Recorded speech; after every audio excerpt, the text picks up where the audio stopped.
So in the previous clip you would have seen me basically unboxing these new wheels. So these are my replacement, I guess quote unquote, track wheels. As you saw in one of the previous episodes, I had originally bought a set of Advan TC4s. They were in 17 by 9.5 plus 50 offset, which were the exact same spec that the car used to have with its old bronze CE28s. The CE28s, I don't know if I ever mentioned in any one of my previous videos, but I did sell those to a friend of mine who was kind of looking to get a different set of wheels.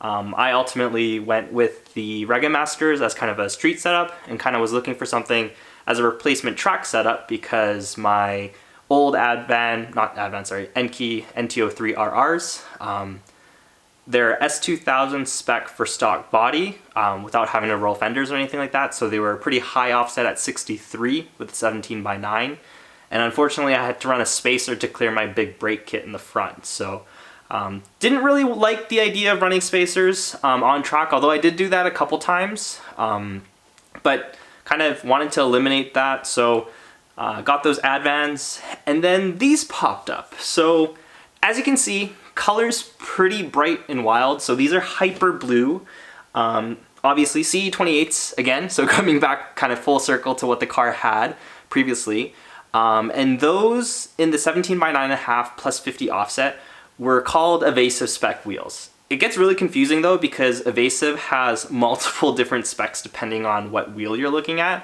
I believe like their Evasive specs T37s were like a 17 by 9.5 with a plus 41 offset. So that C28 that I had, like I mentioned before, 17 by 9.5, 50 offset, and they advertise that as, okay, a great option if you're willing to, roll your fenders, do the fender tab relocation for the rear bumper, but not have to excessively pull and be able to run a 255 square setup.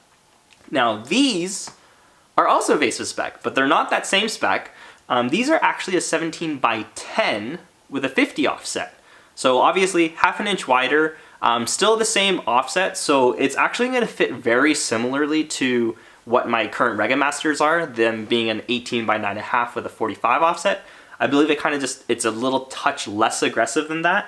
But yeah, so really excited for these. I got the Advans because A, they were lighter than my old Enkei setup, but still that 9.5 width, so in my opinion a little bit better suited for a 255 wide tire. Depending on how wide that tire runs, on a 9, it can almost sit a little too slightly ballooned. So I believe on like a 9.5, it fit pretty well.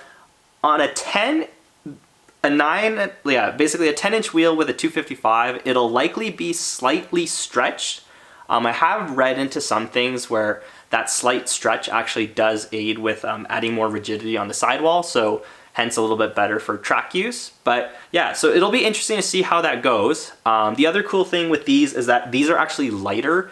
From what I can find and kind of me weighing them myself, I bet not with a super accurate scale, just me hopping on a bathroom scale, holding the wheels, and then just weighing myself without it. These come in at just under 16 pounds, which is pretty light considering that it's a 10-inch wide wheel. But yeah, the finish, hyper blue, pretty loud. To be honest, I'm a little bit more of a low-key person, but I figured, okay, as like a quote-unquote track setup, I think this would be fine. It's not like I'm gonna be running this on the street that much unless I start to change my mind. But yeah, so unfortunately, I don't know when I'm gonna be getting tires to mount these on the car, just because I do want to invest in a new set of tires. I actually sold my old RS4s that were on the Advans to a buddy of mine that I ended up selling the wheels to, who coincidentally also bought my old CE28s. So both of those sets of wheels are living with him. He has a black AP1. But yeah, I've seen pictures of black S2000s with the hyper blue wheels, and although it's really loud, it actually kind of works. But like again, I said, I'm not super in love with the finish. I bet these were brand new in box. I believe these were like a 2019 run. Very limited spec, and yeah, I happened to find these set brand new, never run. Obviously, it still has all the tags, everything. Never mounted with the tire, the valve stems, etc. So it's pretty rare to see this spec of wheel in brand new condition. So kind of or just even used condition as well. They're pretty hard to come by. So yeah, snag these. If things work out, I might be able to get tires on them later this year, but ultimately just with kind of how my summer's shaping up, I don't even think I'm gonna get an opportunity to track, which I've mentioned previously before in other videos. But yeah, but really excited for these to go onto the car. A lot of people are gonna probably ask me center caps, and this is something that I mentioned in the Advan video, but I personally think on S2000s, running without center caps actually looks pretty appropriate. Car is a little bit, more racy per se, whereas with the NSX, that one, I kind of wanted a cleaner look. So yeah, in some of the previous videos that I made of that car, kind of just doing a little bit of things, touching up certain things, adding new parts, like little things like lug nuts. I did add a set of center caps for those, which leads me to, I did buy a new set of wheels for the NSX. Yes, kind of funny because I'm not even driving that car this year, but here I am still spending car parts on it. Of course, typical car guy problems, but yeah.